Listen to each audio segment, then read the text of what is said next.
ध्येय तयारी शालेय जीवनातील स्पर्धा परीक्षांची इयत्ता 1ली ते 8वी हर्षद ऑनलाईन एज्युकेशन या माझ्या यूट्यूब चॅनलवर मी सर्व विद्यार्थी मित्रांचे स्वागत करतो. चालू शैक्षणिक वर्षामध्ये इयत्ता 6वीसाठी असणारी जी प्रवेश परीक्षा आहे ती 1 महिना आधीच जाहीर झालेली आहे. म्हणजेच 13 डिसेंबर 2025 रोजी तुम्हाला परीक्षा द्यायची आहे. आणि परीक्षा देत असताना तुम्हाला प्रश्नपत्रिका सोडवणं खूप महत्त्वाचं आहे. प्रश्नपत्रिकेचा जेवढा तुम्ही अभ्यास करचाल तेवढं तुम्हाला परीक्षेमध्ये गणित हा विषय खूप सोपा जाणार आहे.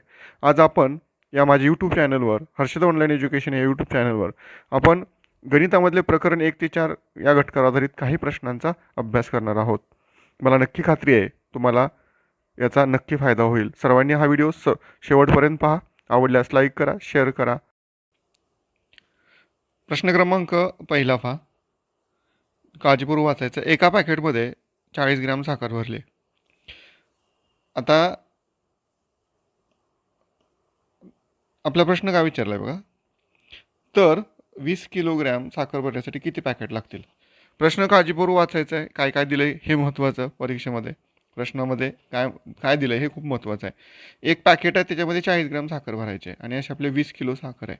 आता दिलेले साखरचे जे प्रमाण आहे ते किलोमध्ये आहे आणि पॅकेटमध्ये भरायचं जे प्रमाण आहे ते ग्रॅममध्ये आहे.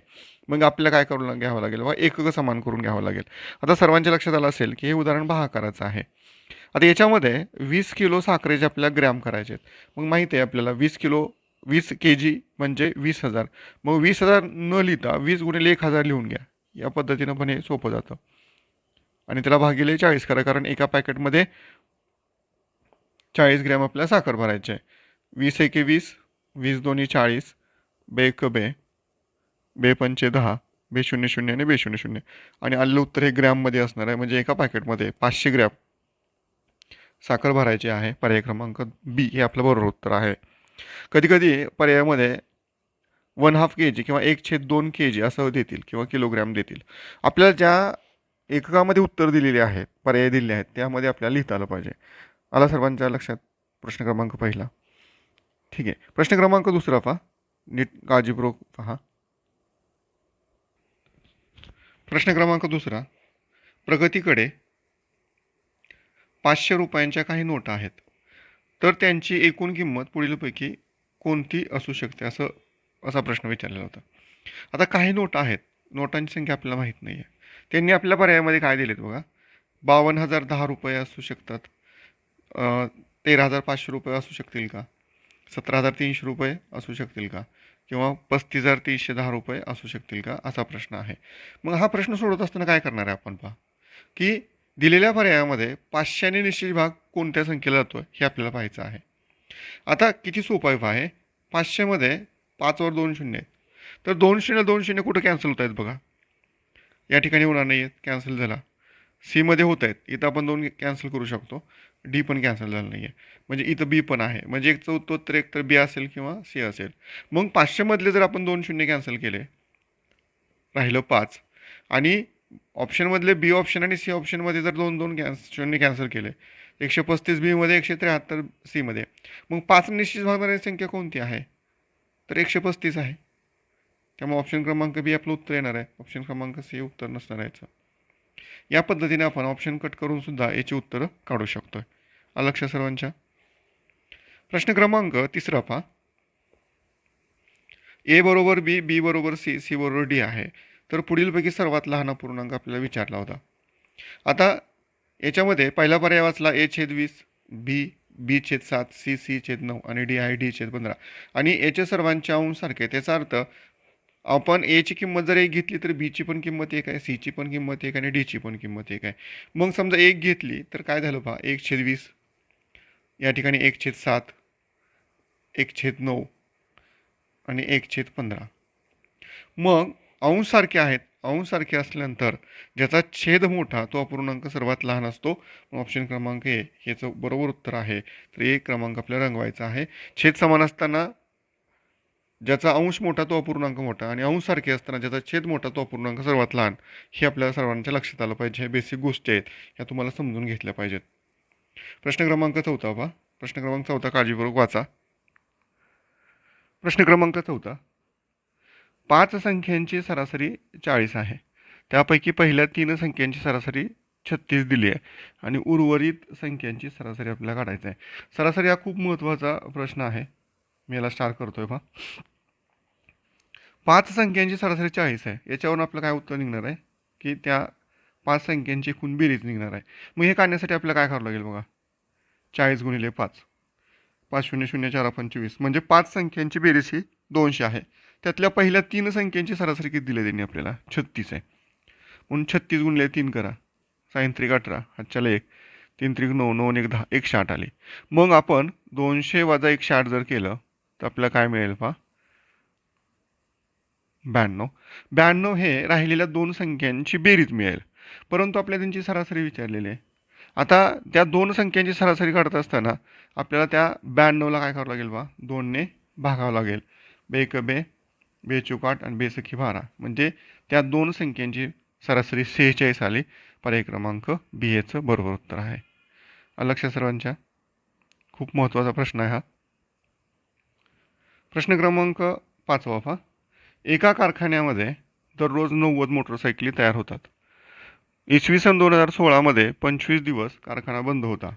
तर त्या वर्षामध्ये किती मोटरसायकली तयार झाल्या असतील असा प्रश्न आहे. आता ज्या ज्या वेळेस तुम्हाला परीक्षेमध्ये वर्ष देतील त्यावेळेस ते लीप वर्ष आहे का नाही हे आपल्याला चेक करायचं आहे. तर 2016 हे लीप वर्ष आहे, आपल्या सर्वांना माहिती आहे, कारण एकक आणि दशक स्थानी असणाऱ्या 16ला 4 ने शेष भाग जातो, म्हणजे 216 हे लीप वर्ष आहे. 216मध्ये म्हणजे लीप वर्षामध्ये 366 दिवस असतात. त्याच्यामध्ये 25 दिवस कारखाना बंद होता, म्हणजे किती दिवस कारखाना चालू होता पहा? 341 दिवस कारखाना चालू होता. आणि दररोज 90 मोटरसायकल तयार होत आहेत. आणि वर्षाच्या काढायच्या असतील तर एकूण दिवस म्हणजे 341 गुणिले 90 करावं लागेल. गुणाकार करा, 0 बाजूला ठेवा. 9 एके 9, 9 चौक 36, 7 3, 9 त्रिक 27 आणि 3 30. 30,690 मोटरसायकल तयार करतील. ऑप्शन क्रमांक ए याचं बरोबर उत्तर आहे. आता आपण इथं चुकू कुठू शकतो बघा. आपण इथं फक्त लीप वर्ष जर आपण नाही काउंट केलं तर उत्तर 90 कमी येणार आहे. का तर ते लीप वर्षाचा एक दिवस कमी आपण धरतो. तर तेवढं काळजीपूर्वक वाचा आणि प्रश्न सोडवा. प्रश्न क्रमांक 6 पहा. 6/18चा सममूल्य अपूर्णांक विचारला आहे. सममूल्य अपूर्णांक म्हणजे काय की अंशांछेदाला जर एका संख्येनं भागितलं तर जो मिळणारा अपूर्णांक आहे किंवा गुणल्यानंतर दोन्ही पद्धतीनं जर मिळाला तर आपल्याला तो सममूल्य अपूर्णांक असतो. आता या ठिकाणी 6/18चा सममूल्य काढायचा आहे. आता याच्यामध्ये अंशांछेदाचं जर निरीक्षण केलं तर सर्व मोठे आहेत. मग 6ची पट बघा, 6ची पट इथं 6 8 48 आहेत, म्हणजे 6ची पट आहे 8, इथं 6ची 8 पट आहे, पण 18ची 8 पट नाही आहे 54, मग तो पहिला ऑप्शन कॅन्सल झाला. त्याच्यानंतर या ठिकाणी बघा 6च्या भाड्यामध्ये 6ची पट 45 नाही आहे, हे येणार नाही आहे. 6 6 36, 6ची 6 पट 36 आहे ऑप्शन क्रमांक सीमध्ये, परंतु 18 सख्ख 90 नाही आहे, हा ऑप्शन कॅन्सल झाला, म्हणून पर्याय क्रमांक डी बरोबर उत्तर आहे. आता या ठिकाणी बघा आपण याला जरी अतिसंक्षिप्त रूप दिलं किंवा 6/18ला जर गुणलं तरी उत्तर या ठिकाणी 42/126 आलं पाहिजे किंवा 6/18ला पाहिजे. आता या ठिकाणी बघा कोणत्या संख्येनं 42ला पण भाग जाईल, 126ला पण भाग जाईल. या ठिकाणी 8ने जाईल, 7नं जाईल, 7 सख्ख 42, इथं 7 एके 7, खाली 5 7 8 56, म्हणजे 6/18 राहील. किंवा या ठिकाणी बघा याची 7 पट आहे, 6 7 42, याची पण 7 पट आहे, त्यामुळे ऑप्शन क्रमांक डी हे आपलं बरोबर उत्तर आहे. प्रश्न क्रमांक 7 पहा. प्रश्न क्रमांक 7. एका शाळेमध्ये कवायतीसाठी मुले उभ्या केली होती. मुलांच्या जेवढ्या आडव्या रांगा आहेत तेवढ्याच उभ्या रांगा आहेत. आता जेवढ्या आडव्या रांगा आहेत तेवढ्या उभ्या रांगा असतील असा प्रश्न वर्गसंख्येवर असतो, हे लक्षात ठेवा. मुलांनी दोन्ही हात वर केल्यानंतर मोजले असता हातांची संख्या 2450 होती, तर उभ्या रांगा किती असतील? आता हातांच्या संख्येवर आपल्याला काय काढावं लागेल? मुलांची संख्या काढावी लागतील. ठीक आहे, हातांची संख्या किती आहे बघा 2450. याच्यावर मुलांची संख्या काढताना भागिले 2 करावं लागेल. भागिले 2 का करावं लागेल? कारण प्रत्येक विद्यार्थ्यांना 2 हात असतात मुलांना. बेक बे, बे दोन्ही 4, बे दोन्ही 4 आणि बे पंचे 10, 1225 आलं. आता 1225 ही मुलं आहेत. मग उभे आणि आडवे म्हणजे ही वर्गसंख्या आहे पहा 1225. मग याचं वर्गमूळ काढायचं. वर्गमूळ काढणं खूप सोपं आहे. एकक स्थानी जर 5 आणि दशक स्थानी 2 असेल तर वर्गमूळ संख्येमध्ये एकक स्थानी 5 येतं आणि या ठिकाणी 12 आहे, तर कोणत्या दोन संख्येचा गुणाकार, लगतच्या दोन संख्येचा गुणाकार 12 आहे तो बघायचा. 3 चौक 12 आणि त्याच्यामधला जी लहान संख्या आहे ती लिहून टाकायची, म्हणजे 35. 35चं वर्ग आहे 1225, म्हणजे उभ्या रांगा 35 असतील आणि आडव्या रांगा सुद्धा 35 असतील, म्हणून पर्याय क्रमांक बी हे त्याचं बरोबर उत्तर आहे. लक्षात सर्वांच्या. प्रश्न क्रमांक 8 पहा.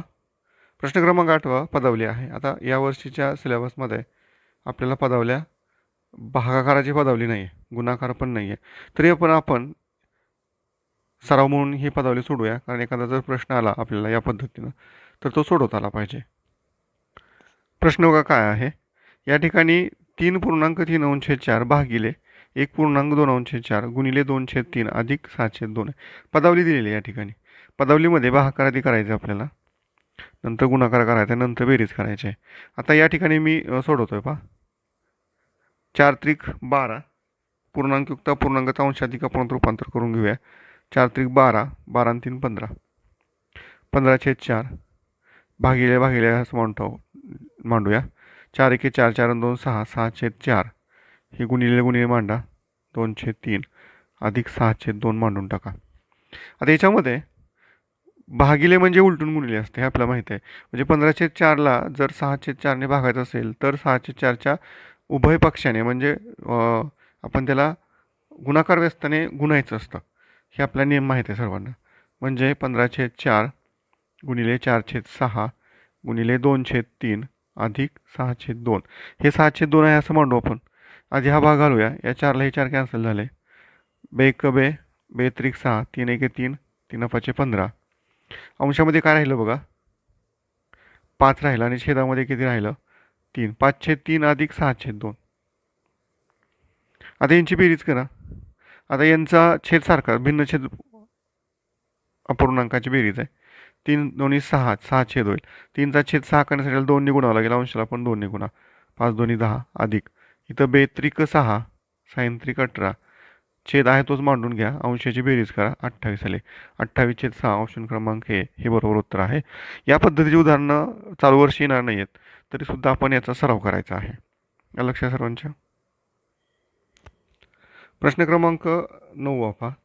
एका हौदाची क्षमता म्हणजे ज्यामध्ये किती बसते बघा, 6000 लिटर पाणी आहे.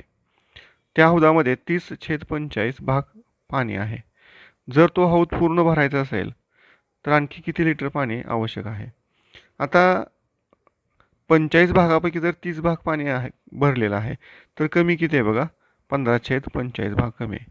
म्हणजे आपल्याला काय करावं लागेल, 6000चा 15/45 काढावं लागेल, म्हणजे 6000 गुणिले 15/45 करावं लागेल. 15 एके 15, 15 त्रिक 45, 3 एके 3, 3 दोन्ही 6, 3 0 0, 3 0 0, 3 0 0, म्हणजे 2000 लिटर पाणी आणखी आवश्यक आहे. ऑप्शन क्रमांक बी याचं बरोबर उत्तर आहे. चेक करा सर्वांनी, येते का पहा आपल्याला. असेल तर कमेंट करा, मी पुन्हा एकदा सोडून पाठवतो. प्रश्न क्रमांक 10 हा पुन्हा सरासरीवर आला बघा. काय दिलाय प्रश्न, प्रश्न काळजीपूर्वक वाचायचा. सरासरीचा 3 संख्यांची सरासरी 42 आहे. दुसरी संख्या पहिलीच्या दुप्पट आहे व तिसरी संख्या पहिलीच्या तिप्पट आहे, तर ती पहिली संख्या शोधा. आता हा खरं तर प्रश्न तुम्हाला पर्यावरण सोडवता येतो, पण तुम्हाला 4 पर्याय चेक करावे लागतात. त्यासाठी काय करा, आता सरासरी 42 आहे, ठीक आहे. त्यांनी आपल्याला 3 संख्यांची सरासरी 42 दिले. मग त्याच्यावर आपल्याला बेरीज करता येईल. त्या 3 संख्येची बेरीज किती असेल, तर 42 गुणिले 3 करा. 3 दोन्ही 6, 4 त्रिक 12, 126 झालं. म्हणजे त्या 3 संख्यांची बेरीज 126 आहे. जर पहिली संख्या आपण x मांडली, तर दुसरी संख्या 2x येणार आहे आणि तिसरी संख्या 3x येणार आहे आणि त्यांची बेरीज 126 आहे.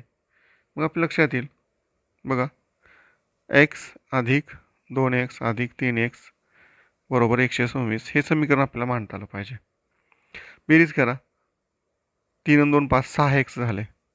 6x बरोबर 126 आहे. एक्सची किंमत काढायची, हे गुणिले 6 तर भागिले होईल.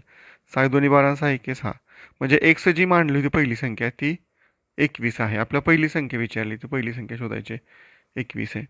तर आपण असंही सोडू शकतो बघा, पहिली संख्या 21 आहे, दुसरी संख्या 42 येणार आहे आणि तिसरी संख्या 63 आहे. 3 2 5 आणि 1 6, 6 आणि 4 10 आणि 2 12 126. 126ला 126 उत्तर येत आहे.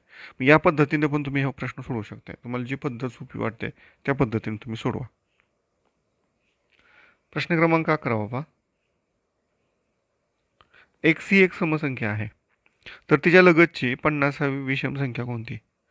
आता या ठिकाणी बघा, हा प्रश्न स्कॉलरशिपमध्ये सुद्धा येतोय. एक्स ही समसंख्या, दिलेली समसंख्या काढायची विषम संख्या. आता एक सोप्या पद्धतीने सांगेल मी. एक्स एक सम आहे. मग एक्सच्या पुढची विषम कोणती असणार आहे? तर एक्स अधिक एक असणार आहे. आपल्याला जी 50 विषम संख्या विचारल्या होत्या त्यातली एक आपण विषम मिळवली, एक्स अधिक एक. राहिले 49 संख्या. 49 संख्या आपल्याला माहिती आहे, दोन विषम संख्या 2च्या टप्प्याने येतात. लगतच्या दोन विषम संख्या 2च्या टप्प्याने असतात. मग यांचा याला 2 करा. 9 2 18, 4 2 8 आणि 1 9. आणि हे 98 या एक्स अधिक एकमध्ये मिळवा, म्हणजे उत्तर येईल एक्स अधिक 99. झालं. ऑप्शन क्रमांक बी आपलं उत्तर आहे. म्हणजे एक्स ही एक समसंख्या असेल तर त्याच्या लगतची 50वी विषम संख्या ही एक्स अधिक 99 असेल. लक्ष सर्वांच्या. प्रश्न क्रमांक 12 पहा सर्वांनी. 6च्या पहिल्या 8 गुणकांची सरासरी काढायची. आता गुणक म्हणजे काय तर हे माहीत पाहिजे आपलं. गुणक म्हणजे गुणिते, म्हणजे पटीतल्या संख्या. 6चे पहिले 8 म्हणजे 6चा पाढ 8पर्यंत म्हणायचे आपल्याला. म्हणजे बघा, 6चं पहिलं गुणित 6 झालं. 6 1 6, 6 2 12, 6 3 18, 6 चौक 24, 6 5 30, 6 6 36, 6 7 42 आणि 6 8 48. यांची सरासरी काढायची आहे. आपल्याला माहिती आहे सरासरी काढण्याचं सूत्र काय? सगळ्या दिलेल्या संख्यांची सरासरी. किती संख्यांची सरासरी काढायची? 8, तर भागिले 8 करायचं आहे. पण याच्यापेक्षा सोपी पद्धत कोणती आहे? याच्यामधला फरक सारखा आहे, 6 12 18. त्याच्यामध्ये 8 संख्या आहेत. मग याच्यामध्ये काय करायचं? मधल्या दोन संख्या कोणत्या आहेत पाहायच्या. यामध्ये 24 आणि 30 आहे. यांची बेरीज करा. 24 अधिक 30 किती ते पहा, 4 54 आलं. आणि याला भागिले 2 करा तर 27 आलं. तर यांची सरासरी 27 आली. ऑप्शन क्रमांक बी. तुम्ही यांची बेरीज जर केली आणि त्याला भागिले 8 केलं तर ते 27 सरासरी येणार आहे. ते तुम्ही करून बघा आणि मला कमेंटमध्ये सांगा. प्रश्न क्रमांक 13. 5 फुली 6 फुली 7 या संख्येला 3 ने निशेष भाग जातो तर फुलीच्या ठिकाणी कोणता अंक असेल? आता 3ची कसोटी आपल्या सर्वांना माहीत आहे. दिलेल्या संख्येतील अंकाच्या बेरजेला जर 3 ने निशेष भाग जात असेल तर त्या पूर्ण संख्येला 3 ने निशेष भाग जातो. मग या ठिकाणी सुरुवातीला काय करून घ्यायचं? जे अंक दिले त्यांची बेरीज करा. 6 6 7 आणि 5 12 आणि 6 18 बेरीज आहे. आता 18मध्ये आपला 2 इथं या ठिकाणी 2 आहे, 2 आहे, 2 2 4, 18 आणि 4 22. 3 ने 22ला भाग जात नाही, नाही येणार. या ठिकाणी 0 आहे. या ठिकाणी जर 0 लिहिले तर 0 अधिक 0 0 आणि 18मध्ये 0 मिळवलं तर 0. ऑप्शन क्रमांक बी हे आपलं बरोबर उत्तर येईल. आपल्याला काही तर बेरीज फक्त तोंडी करायची आहे, प्रत्यक्ष भागाकार करायचा नाही. 3ची कसोटींचा वापर करायचा आहे या ठिकाणी आपल्याला. प्रश्न क्रमांक 14 पहा. 175/625 याचा अंश जर 7 असलेला सममूल्य अपूर्णांक शोधायचा आहे. आता याचा 7 अंश 7 येण्यासाठी याला कितीनं भागावं लागेल हे काढण्यासाठी याला भागिले 7 करा. काय येईल बघा, 7 2 14 आणि 7 5 35 म्हणजे 25. याचा अर्थ 175ला जर 25ने भागितलं तर उत्तर 7 येत आहे. मग याला पण 25ने भागा. 25चा वर्ग 625 आहे. म्हणजे 25 कुठं आहे? या ठिकाणी अंश 7 येत आहे. ऑप्शन क्रमांक बी हे आपलं बरोबर उत्तर येईल. सममूल्य अपूर्णांक हा घट एक छानपैकी तयार करून ठेवा. प्रश्न क्रमांक 15 हा पण खूप महत्त्वाचा आहे पहा. हा पहिल्या घटकावर दुसऱ्या घटकामध्ये आधारित असणारा प्रश्न आहे. हा खूप महत्त्वाचा आहे, आपण समजून घेऊया. प्रश्न क्रमांक 15 बघा. रोहितने विराटपेक्षा 25 धावा जास्त केल्या तर राहुलने रोहितपेक्षा 2 धावा कमी केल्या. तिघांच्या धावांची संख्या ही 258 असल्यास राहुलने केलेल्या धावा किती? आता या प्रश्नामध्ये काय करायचं पहा. ज्यांच्या धावा विचारल्यात त्याला एक्स माना, म्हणजे राहुलच्या धावा एक्स माना झाल्या. राहुलची तुलना कोणाबरोबर केली आहे? तर रोहित बरोबर केली. तर रोहितच्या धावा निघतील याच्यामध्ये. तर रोहितने किती केलेल्या धावा? राहुलने रोहितपेक्षा 2 धावा कमी केल्या. याचा अर्थ रोहितने 2 धावा जास्त केल्या. आणि रोहितची तुलना विराट बरोबर केली, म्हणजे विराटच्या धावा निघतील याच्यावरनं. तर विराटनं काय केलंय बघा, रोहितने विराटपेक्षा 25 धावा जास्त केल्या, याचा अर्थ विराटने कमी केल्या. मग रोहितच्या धावा किती येत्या? 1 अधिक 2, त्याच्यातनं वजा 25 करा. मग ह्या झाल्या तिघांच्या धावा आणि तिघांनी मिळून 258 केल्या. समीकरण मांडून घ्या. एक्स अधिक 2 अधिक एक्स अधिक 2 वजा 25 बरोबर 258. ओके, बेरीज करा. एक्स 2x 3x या ठिकाणी +2 +2 +4 हे वजा 25ला 25 आहे असं मांडून टाका आणि बरोबर 258 आहे. 3x आता +4 + 25 + 21 कारण अधिक वजा वजा उत्तराला मोठ्या पदाचे चिन्ह बरोबर 258. आता या ठिकाणी -21 उजव्या बाजूला गेला +21 होईल. मग 3x बरोबर 258 + 21 3x बरोबर 8 आणि 1 9 वाजून 2 7 279 आलं. x बरोबर 279 भागिले 3 3 9 27 आणि 3 3 9 x ची किंमत 93 आली. म्हणजे आपण एक्स कोणाला म्हटलं होतं बघा, राहुलच विचारलं होतं. राहुलने दिलेला धावा 93 आहेत. ऑप्शन क्रमांक डी हे आपलं बरोबर उत्तर आहे. लक्षात सर्वांच्या. प्रश्न क्रमांक 16 पहा. 1 ते 100 पर्यंतच्या 9ने विभाज्य संख्या किती आहेत? आता 1 ते 100 पर्यंतच्या कोणत्याही संख्येने विभाज्य संख्या काढल्या तर काय करायचं? 100ला त्या ज्या संख्येने विभाज्य संख्येच्यानं भागायचं. म्हणजे 9 विचारलं तर मग 9ने भागूया. तर किती निश्चित भाग जातोय बघा, 9 1 9